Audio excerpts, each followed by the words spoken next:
80 शब्द प्रति मिनट शुरू। रिमोट इलेक्ट्रॉनिक वोटिंग मशीन का मॉडल विकसित कर चुनाव आयोग ने महत्वपूर्ण पहल की है। चुनावों के दौरान यह मशीन उन घरेलू प्रवासियों के लिए वरदान साबित होगी जो शिक्षा और रोजगार के सिलसिले में अपने चुनाव क्षेत्रों से बाहर रहते हैं। REVM को चुनाव प्रक्रिया में शामिल करने के बाद जो प्रवासी जहां हैं वहीं से मतदान कर सकेगा।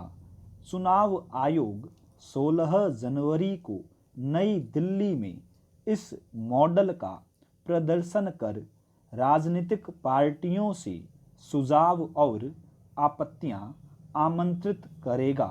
इसके बाद देश में चुनाव प्रक्रिया के एक और क्रांतिकारी कदम की दिशा में आगे बढ़ाया जाएगा।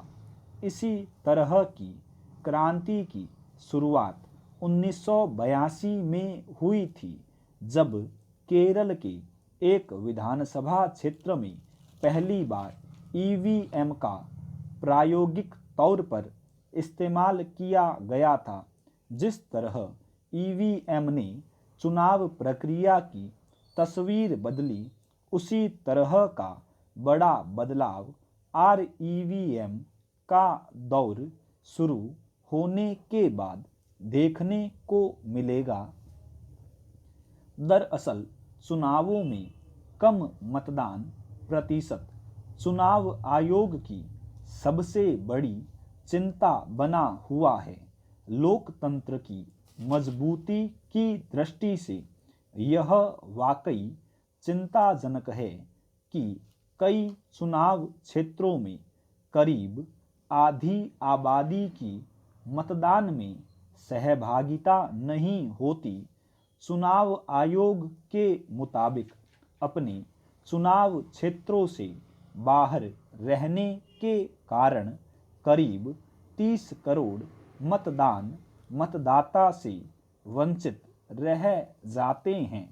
शिक्षा या रोजगार की व्यस्तता के कारण उनके लिए अपने क्षेत्र में पहुंचकर मतदान करना सुविधाजनक नहीं होता। REVM के जरिए ऐसे मतदाताओं को चुनाव प्रक्रिया में शामिल कर मतदान प्रतिशत बढ़ाने में काफ़ी मदद मिलेगी। हालांकि REVM को चुनाव प्रक्रिया का हिस्सा बनाने के लिए आयोग को अभी कई कानूनी, तकनीकी और राजनीतिक अड़चनों को पार करना है।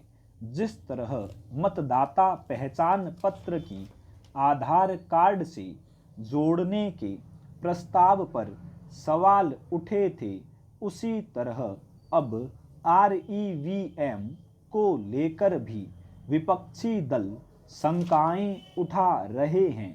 कांग्रेस महासचिव जयराम रमेश का कहना है, अगर विभिन्न क्षेत्रों की EVM दूसरे स्थानों पर होगी तो संदेह पैदा हो सकता है। इससे लोगों का चुनाव प्रणाली में भरोसा कमजोर होगा।